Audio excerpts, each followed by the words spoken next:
하나님 아버지, 오늘 추수감사 주일을 맞이하며 우리의 잊혀진 감사 다시 한번 일으켜 주 앞에 다시 감사를 고백하는 이 하루가 되도록 은혜 베풀어 주옵소서. 하나님께서 우리에게 주신 놀라운 은혜들이 크고 놀라운데 우리가 감사를 잊고 살았습니다. 더 갖지 못해, 더 소유하지 못해, 더 누리지 못해 원망하고 불평하고 살아왔는데 하나님께서 이미 우리에게 주신 것으로 인하여 감사를 고백하는 오늘 이 시간 되게 하셔서 귀한 성도들의 입술을 통해서 원망과 불평이 아니라 감사와 찬송이 이어지는 복된 삶이 되도록 역사하여 주옵소서. 말씀하여 주시고 그 말씀을 통하여 깨닫는 은혜의 자리가 되도록 역사하여 주옵소서. 감사하며 예수님의 이름으로 기도하옵나이다. 아멘. 아멘. 할렐루야. 오늘 이제 추수감사 주일을 우리가 보내게 되는데요. 강단에도 이렇게 추수감사 주일임을 또 표현하는 장식도 이렇게 돼 있고 참 장식하느냐고 수고하셨습니다. 또 오늘 우리 아이들도 건강하게 무럭무럭 각자의 위치에서 잘 성장하고 있고 또 하나님 앞에 예배드리는 모습들이 너무너무 귀해요. 예, 하나님의 은혜가 우리 다음 세대 자녀들과 함께 할 수 있기를 바라고 우리 모든 성도들께도 한 해 동안 참 많이 힘들고 어려운 일들이 많았음에도 불구하고 잘 견뎌주시고 잘 참아주시고 또 잘 지켜주셔서 은혜 가운데 오늘을 맞이할 수 있음에 감사합니다. 우리 하나님께 영광의 박수 한번 올릴까요? 하나님께 감사합니다.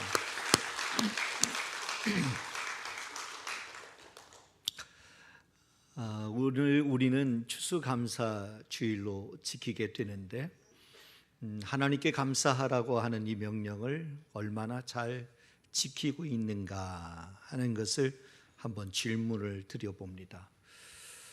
하나님께 감사하라 하는 이 명령을 얼마나 내가 성실하게 그렇게 지키고 살아가고 있는가. 우리 입술을 통해서 감사와 찬송이 끊임없이 날마다 이어져야 되는데 감사와 찬송보다 오히려 원망과 불평이 많다면 오늘 다시 돌이키는 여러분들 되시기를 주님의 이름으로 축복합니다. 골로새서 3장 15절로 17절 말씀인데 우리 같이 함께 읽겠습니다. 함께 읽겠습니다. 그리스도의 평강이 너희 마음을 주장하게 하라. 너희는 평강을 위하여 한 몸으로 부르심을 받았으나니 너희는 또한 감사하는 자가 되라.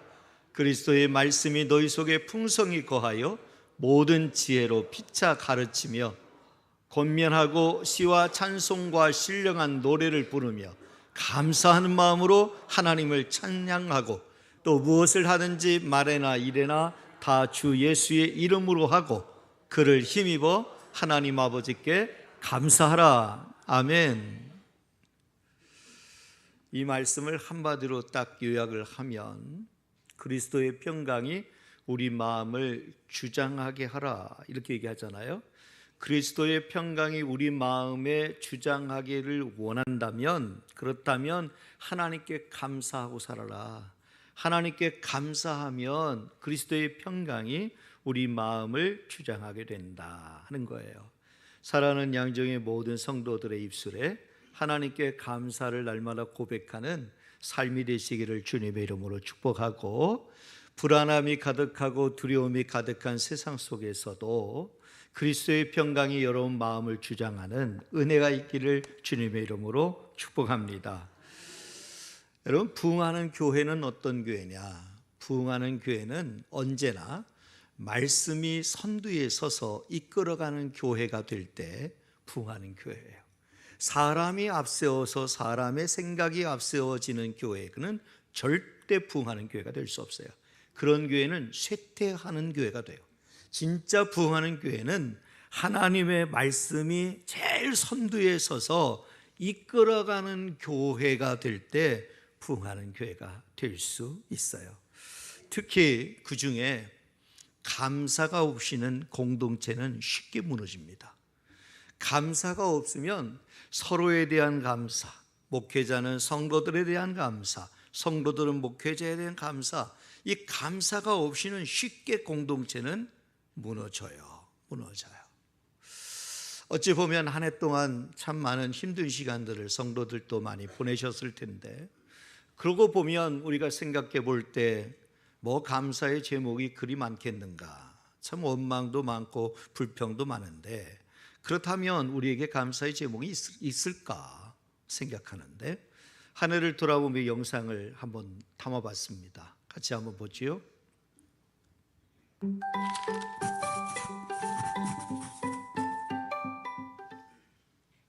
감사로 주님께 나가세. 모든 날의 주인이신 기쁨으로 주님께 나가세. 모든 호흡의 주인이신 주님께.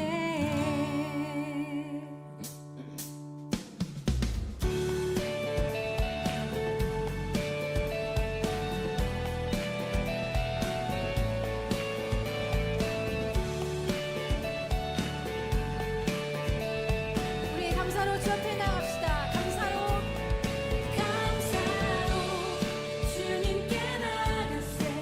모든 날의 주인이신 기쁨으로 주님께 나가세. 모든 호흡의 주. 한 번 더 감사로 주님께 나가세. 모든 날의 주인이신 기쁨으로 주님께 나가세. 모든 호흡의 주인이신 주님께.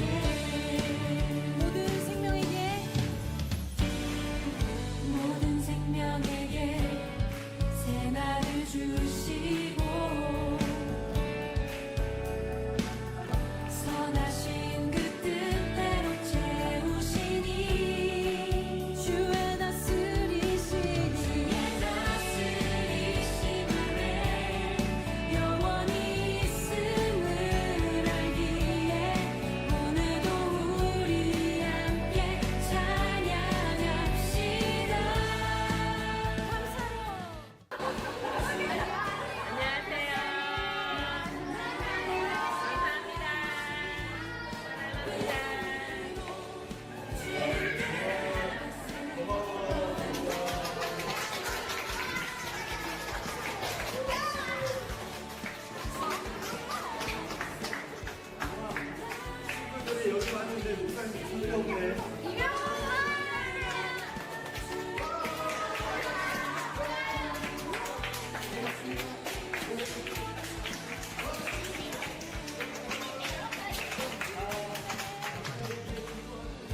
길을 잃은 날에 방향이 되시고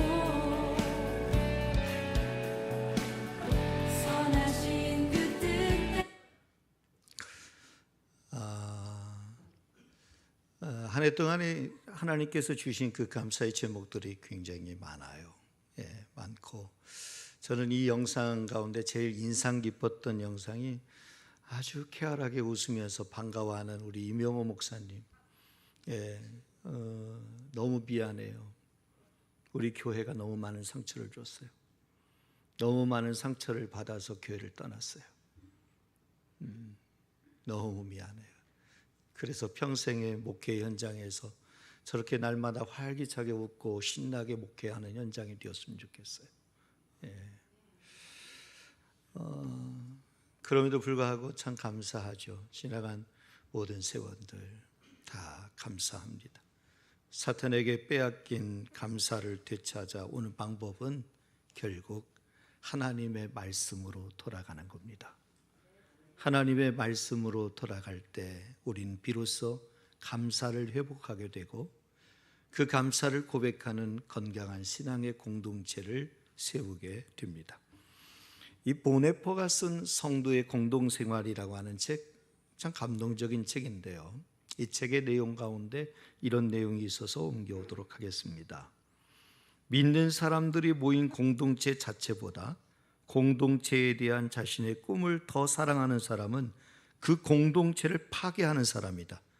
만일 우리가 속한 공동체에 대해 경험이나 예산의 부족, 약점, 작은 믿음, 어려움에도 불구하고 매일 감사하지 않으면서 모든 것이 하찮고 사소하다고 불평만 한다면 우리는 하나님이 세우신 공동체의 성장을 막는 것이다. 결국 교회가 부흥하는 교회가 되려면 감사하는 공동체가 되어야 합니다. 그런데 그 감사는 우리가 하나님의 말씀으로 돌아갈 때, 하나님의 말씀 안에 서 있을 때 우리는 감사하게 되는 것입니다. 오늘 추수감사 주일을 우리가 보내게 되고 있습니다. 여러분, 부부 사이가, 부모 자식 간에, 또 목사와 성도 사이, 그리고 성도와 성도가 긴 세월 함께 해오면서 여러분 지금 당장 힘들다고 해서 그 세월 전체가 아프고 상처를 주고받고 서운하고 힘든 일만 있었던 건 아니지 않습니까? 사탄은 너무나 교활해서 우리의 좋은 기억들은 선별하여 없애고 가리우고 그저 당장에 아프고 상처받은 것만 기억나게 하고 그 기억 속에서 떠밀어 가게 해서 감사를 잃게 만들고 우리를 파멸로 이끌어 갑니다. 생각해 보면 감사한 게 많잖아요. 우리가 영상을 보면 알다시피 이런 귀한 성도들이 있다는 거 감사하잖아요. 이런 교회 공동체에 내가 일원이라는 것이 얼마나 감사해요. 다 감사한데 잠깐의 그 감정을 이기지 못해서 우리는 죽일 듯이 공격합니다. 오늘 추수감사 주일을 보내면서 사탄에게 빼앗겼던 감사를 그 말씀에 순종하여 다시 회복하는 출발점이 되시기를 주님의 이름으로 축복합니다. 오늘 말씀의 설교 제목은 길이 있는 말씀 묵상이 살아있는 교회입니다. 길이 있다라고 하는 것은 방법이 있다라는 얘기죠. 해답이 있다라고 하는 거예요. 말씀 묵상이 결국은 해답이다. 결국 거기에 방법이 있다 하는 것입니다. 우리 양정교회가 진정 부흥하는 교회가 되기를 꿈꾸신다면, 그렇다면 우리 교회가 가장 힘써야 될 일이 뭐냐? 하나님의 말씀으로 돌아가는 거예요. 하나님의 말씀을 묵상하는 거예요. 하나님의 말씀을 묵상하는 것은 날마다 말씀을 깊이 생각하는 거예요. 그리고 그 말씀을 내 삶 가운데 어떻게 하면 적용할까, 어떻게 하면 그 말씀대로 살까 몸부림치는 것이 말씀 묵상이에요. 우리 양정교회가 하나님의 말씀대로 살아가는 일에 힘쓰는 우리 교회가 되기를 주님의 이름으로 축복합니다. 세상에는 참 다양한 길이 있습니다. 방황의 길, 타락의 길, 욕망의 길, 중독의 길, 불행의 길, 실패의 길, 유혹의 길 등등 많은 길이 있습니다. 그런데 정말 생명과 영혼을 위한 길은 오직 말씀 안에 다 담겨 있습니다. 하나님의 말씀 안에 정답이 있습니다. 하나님의 말씀 안에 그 해답이 있습니다. 말씀에 우리가 어떤 사람이 되어야 하는가, 어떤 원칙을 가지고 살아야 하는가 하는 것에 대한 해답이 들어 있습니다. 우리가 하나님의 말씀에 귀를 기울이고 순종하여 살면 누구나 아름다운 인생이 될 줄로 믿습니다. 이렇게 두 종류의 길이 있는데요, 문제는 둘 다 갈 수는 없다는 거예요.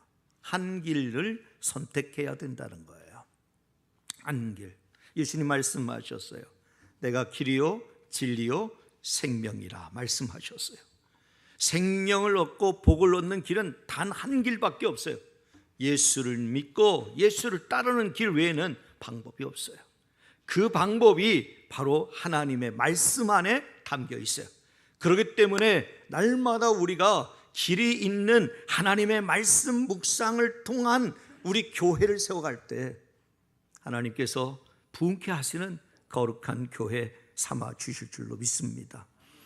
오늘날 한국 교회의 상황은 도덕적 해이, 신앙적 미지근함, 세속화, 교회의 적 분쟁 등으로 흔들리고 있습니다. 이 모든 것 앞에서 흔들리지 않는 교회가 되기 위한 분명한 기준이 오늘 말씀에서 제시되고 있습니다. 24절 말씀 우리 같이 한번 읽겠습니다. 함께 읽겠습니다.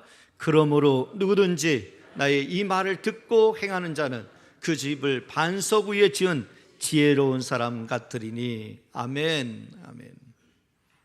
말씀을 듣고 그 말씀대로 행하는 자는 반석 위에 집을 지은 지혜로운 사람 같다고 말씀하고 있습니다. 마찬가지로 말씀을 듣고 행하는 교회는 어떤 위기 앞에서도 쉽게 무너지지 않는 줄 믿으시길 바랍니다. 우리 양정교회가 길이 있는 말씀 묵상에 힘쓰는 교회가 될 때 어떤 힘든 일이 주어져도 어떤 풍파가 불어도 결단코 흔들리지 않게 되는 줄 믿으시기를 바랍니다. 그래서 저는 오늘 길이 있는 말씀 묵상이 살아있는 교회라는 제목을 삼고 이 세 가지 질문을 한번 해보려고 합니다. 그 세 가지 질문을 하면서 그에 대한 해답을 여러분들과 함께 나눠보고자 합니다. 첫 번째는 우리는 지금 말씀 위에 우리의 인생과 교회를 세우고 있는가 하는 것입니다. 우리는 지금 말씀 위에 우리의 인생과 교회를 세우고 있는가. 24절 말씀을 우리 다시 한번 읽겠습니다. 그러므로 누구든지 나의 이 말을 듣고 행하는 자는 그 집을 반석 위에 지은 지혜로운 사람 같으리니. 아멘. 그 집을 반석 위에 지은 사람 같다 얘기하면 지혜로운 사람이 있으면 어리석은 사람이 있겠죠. 어리석은 사람, 바보 같은 사람이죠. 바보 같은 사람. 지혜로운 사람이 있으면 어리석은 사람이 있어요. 말씀해 보면 지혜로운 사람은 말씀을 듣고 그대로 행하는 사람이고, 바보 같은 어리석은 사람은 말씀을 듣고도 행하지 않는 사람입니다. 여기서 차이는 뭐냐? 여기서 차이는 그 집을 어디에 세우는가 하는 거예요. 어디에 세우는가? 지혜로운 사람은 반석 위에 지은 집이라고 얘기하고, 어리석은 사람은 모래 위에 지은 집이라고 얘기합니다. 어리석은 거죠. 모래 위에 집을 지은다는 것은 이건 말도 안 되는 거죠. 우리 양정의 모든 성도들은 지혜로운 성도들이 다 되시기를 주님의 이름으로 축복합니다. 예수님 바로 이 지혜로운 사람들은 바로 반석 위에 지은 집을 지은 사람이다라고 얘기하고 있습니다. 사랑하는 여러분, 우리가 매일매일 살아가면서 하나님의 말씀에 우리의 기초를, 우리의 근거를, 우리의 기준을 두고 살아가면 우리는 결단코 무너지지 않게 되는 줄 믿으시길 바랍니다. 여러분의 인생이 정말 단단한 인생, 흔들림이 없는 인생, 날마다 가능성을 열어가는 인생 되기를 원하신다면 하나님의 말씀 위에 서서 살아가는 은혜가 있기를 주님의 이름으로 축복합니다. 그러기 위해서는 우리가 날마다 끊임없이 길이 있는 하나님의 말씀 묵상으로 살아가는 인생이 될 때, 여러분 그런 인생이 되는 줄 믿으시기를 주님의 이름으로 축복합니다. 여러분과 저는, 그리고 우리 교회는 지금 터를 어디에 두고 있는가 한번 점검해 볼 필요가 있어요. 지금 터를 어디 위에 두고 있는가? 길에 있는 말씀 묵상에 뿌리를 두지 않으면 우리 마치 모래 위에 지은 집과 같은 거예요. 말씀을 일주일에 한 번 듣는 것으로 끝내지 말고 날마다 교회 공동체가 같은 말씀을 읽고 묵상하고 나누고 실천하는 이 구조로 만들어 나갈 때 우리 교회는 부흥하는 교회가 될 수 있는 거예요. 얼마 전에 약속된 만남이 있어서 큰 교회 커피숍에 갔었어요. 그런데 너무나 아름다운 모습이 보였어요. 너무나 아름다운 모습. 뭐였냐면 어떤 여성분들이 이렇게 둘러 앉아서 각자의 말씀 묵상한 것을 이렇게 책자를 이렇게 묵상집을 이렇게 펼쳐놓고 각자 말씀 묵상한 것을 서로 나누고 서로 함께 기도하는 모습을 보게 되었어요. 예사로 보이지 않았어요. 그래서 유심히 관찰을 했어요. 유심히 살펴봤어요. 어떻게 하나. 얼굴에 미소가 가득해요. 그리고 서로의 말에 경청하며 듣고 같이 끄덕이면서 같이 은혜된 말씀들을 나눌 때에 서로 위로가 되고 서로 힘이 되고, 그리고 위하여 기도하는 그 모습들이 마치 천사의 모습을 보는 것과 같이 아름다워 보였어요. 저는 너무 부러웠어요. 그 모습이 너무너무 부러웠어요. 얼마나 진실해 보이고 얼마나 깊이 있는 나눔을 하는지 너무 그 자체가 은혜가 되었어요. 우리 교회 카페는 어떨까요? 우리 교회 카페에서 그렇게 모여서 함께 은혜 받은 은혜된 말씀들을 서로 나누고 서로를 위해 기도하고 서로를 위해 축복하고 있을까요? 주일만 되면 모여서 뭘 합니까? 저는 다시 꿈꿔봅니다. 우리 교회 카페에서도 성도들이 335 모여서 은혜된 말씀들을 같이 나누고, 그리고 서로를 축복하고 서로 기도하고 서로 밝은 미소 가운데 영적인 충전들이 일어나서, 그래서 기쁨을 회복하는 우리 카페로 사용되기를 주님의 이름으로 축복합니다. 이제 두 번째 질문입니다. 두 번째 질문, 우리는 말씀을 듣고만 있는가 아니면 묵상한 것을 행하고자 하는가 하는 것입니다. 말씀을 듣고만 있는가 아니면 묵상한 것을 행하고자 하는가. 26절 27절 말씀 우리 같이 한번 읽겠습니다. 나의 이 말을 듣고 행하지 아니하는 자는 그 집을 모래 위에 지은 어리석은 사람 같으리니 비가 내리고 창수가 나고 바람이 불어 그 집에 부딪힘에 무너져 그 무너짐이 심하니라. 아멘. 아멘. 여러분, 말씀은 듣기만 해서는 안 돼요. 물론 믿음은 들음에서 납니다. 하지만 말씀을 듣기만 하고 묵상하여 삶에 적용하지 않으면 위기 앞에서 쉽게 무너집니다. 어려움이 오면 금방 무너집니다. 조금도 못 견딥니다. 쉽게 무너집니다. 우리가 말씀 묵상하는 이유가 뭐예요? 우리가 말씀 묵상하는 이유는 말씀을 깊이 생각하는 거예요. 날마다 시간마다 읊조리는 거예요. 하루 종일 그 말씀을 읊조리며 묵상하는 거예요. 그래서 내가 어떻게 이 말씀을 실천할까, 내가 이 말씀을 어떻게 하면 적용할까, 그 방법을 찾기 위해서 우리가 묵상합니다. 현대인들은 세상에서 쉴 새 없이 들려오는 소음 가운데 영혼의 평온함을 잃어가고 있습니다. 그리스도인들도 예외가 아닙니다. 말씀의 홍수 속에 살아간다고 해도 과언이 아닙니다. 텔레비전, 인터넷, 또 핸드폰, 얼마든지 말씀을 접할 수 있습니다. 얼마든지. 대단한 분들. 엊그제는 우리 사랑의 교회 리고레인 목사님이 오셨습니다. 리고레인 목사님의 설교를 듣는데 너무 은혜가 돼요. 저도 이렇게 외국에 있는 유명한 목사님들의 설교를 주로 듣습니다. 일부러 듣습니다. 감각을 익히기 위해서. 메시지가 변화가 어떻게 되고 있는지 이해하기 위해서 일부러 외국의 유명한 목사님들의 설교를 일부러 듣습니다. 말씀은 언제든 열려 있습니다. 듣고자 하면 어마어마하게 실력 있는 대단한 유명한 목사님들의 설교를 얼마든지 들을 수 있습니다. 그런데요, 마치 홍수가 났을 때 마실 물을 찾기 힘든 것처럼 그 어느 때보다도 영혼의 갈증을 느끼는 건 왜 그럴까요? 왜 그렇게 영혼의 갈증을 느낄까요? 듣는 것만이 아니라 나에게 말씀하시는 하나님의 음성을 묵상하고 행해야 그 갈증을 해소할 수 있다는 겁니다. 그래서 오늘 본문에 듣고 행하지 아니하는 자는 그 집을 모래 위에 지은 어리석은 사람이다 라고 이야기하고 있습니다. 하나님의 말씀은 반드시 삶으로 이어져야 합니다. 하나님의 말씀은 듣는 것으로 그쳐서는 안 됩니다. 하나님의 말씀은 반드시 삶으로 이어져야 합니다. 그것은 말씀 묵상밖에 없습니다.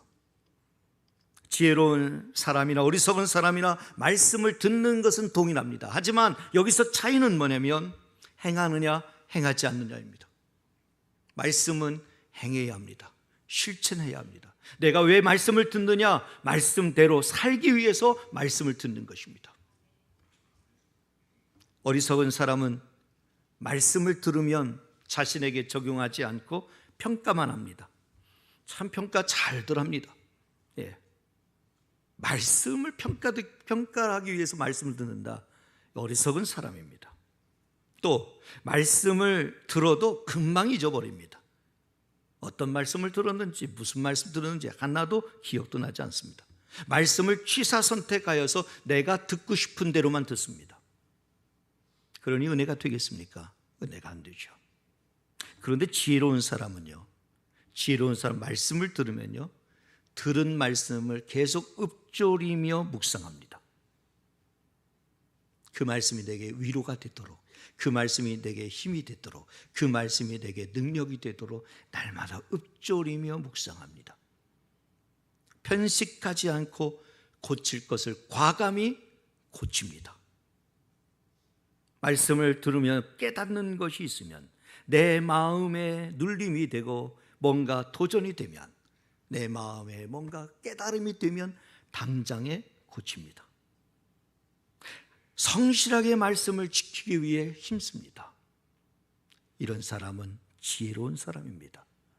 하나님의 말씀대로 살려고 몸부림치는 사람, 하나님의 말씀을 살아내려고 애쓰는 사람이 성공합니다. 문제는 우리가 살다 보면 비가 내리고 창수가 나고 또 바람이 불어서 부딪힐 때가 많다는 것입니다. 이것은 어른들의 문제만이 아닙니다. 우리 자녀들도 그렇게 어려움을 겪을 때가 있습니다. 뜻하지 않은 어려움을 만날 때 비가 내리고 창수가 내리고 바람이 부딪힐 때가 있습니다.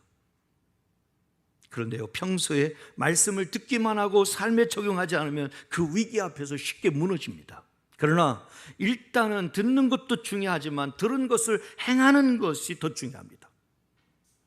그래야 힘이 있습니다. 그래야 쉽게 무너지지 않습니다. 그래야 견고합니다. 사랑하는 여러분, 하나님의 말씀을 듣는 것에만 만족하지 마세요. 오늘날 많은 성도들 가운데 말씀대로 살아가는 성도들 찾아보기가 쉽지 않습니다. 이런 말이 있습니다. 그리스도인은 영적인 하루살이이다. 그리스도인은 영적인 하루살이이다 라는 말이 있습니다. 이것은 무슨 얘기냐면, 교회는 듣는 공동체가 되어서는 안 되고 살아내는 공동체가 되어야 된다 하는 것입니다. 살아내는 공동체. 그리고 그 양식은 어디에 있다? 하나님의 말씀이요. 날마다 하나님의 말씀을 먹지 않으면 우린 죽을 수밖에 없어요. 그래서 살아내는 공동체가 되기 위해서는 하나님의 말씀을 날마다 읽고 묵상하고 읊조려야 합니다. 말씀을 묵상하고 순종하는 삶을 나누는 그 분위기, 말씀대로 살지 못한 것을 가지고 회개하는 분위기가 있는 우리 교회가 되도록 힘써 봅시다. 마지막 세 번째는, 우리는 언제나 말씀에 붙들려 위기 때에도 흔들리지 않는 교회인가 하는 것입니다. 우리는 언제나 말씀에 붙들려 위기 때에도 흔들리지 않는 교회인가. 25절 말씀 우리 같이 한번 읽겠습니다. 비가 내리고 창수가 나고 바람이 불어 그 집에 부딪히되 무너지지 아니하나니 이는 주추를 반석 위에 놓은 까닭이요. 아멘. 아멘. 말씀을 묵상하여 날마다 말씀에 붙들린 교회는 세상 그 어떤 폭풍에도 여러분 쓰러지지 않습니다. 넘어지지 않습니다.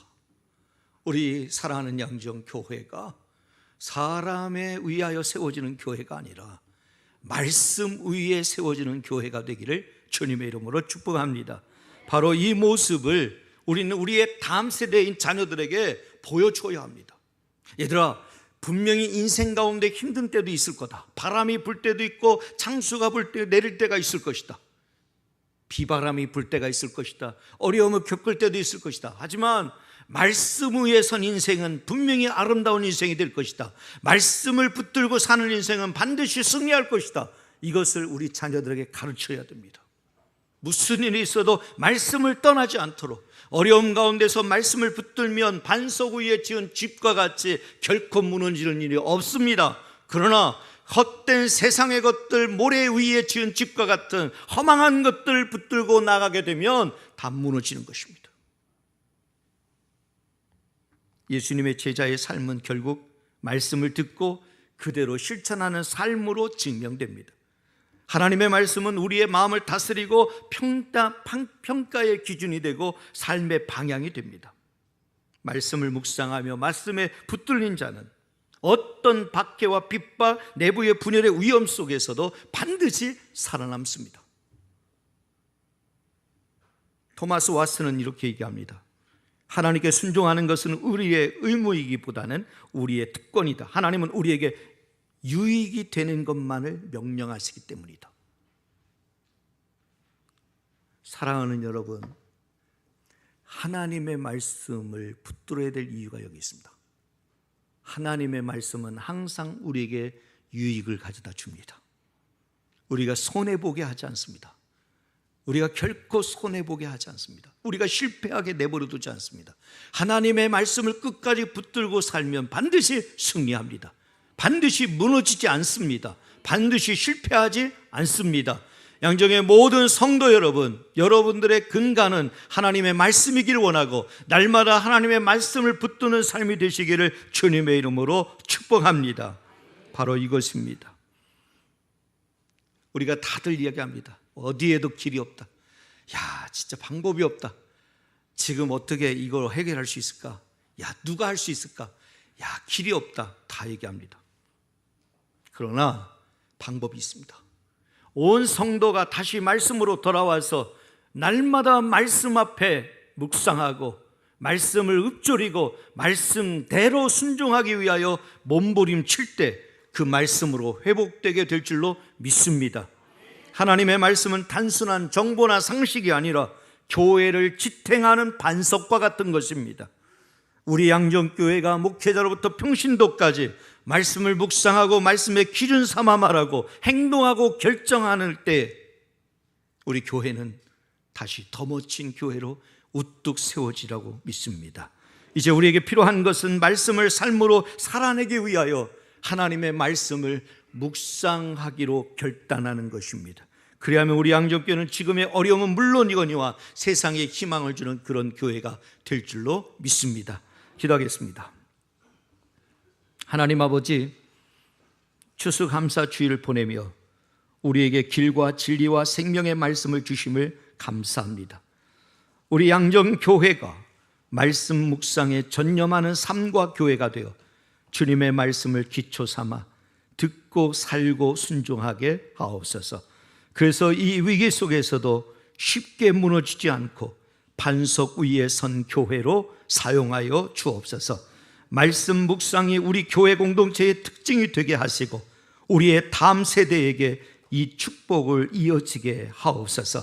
그래서 우리의 삶의 실제가 되고 우리 교회를 세상의 반석 위에 세우는 힘이 되길 원합니다. 감사하오며 예수 그리스도 이름으로 기도드립니다. 아멘.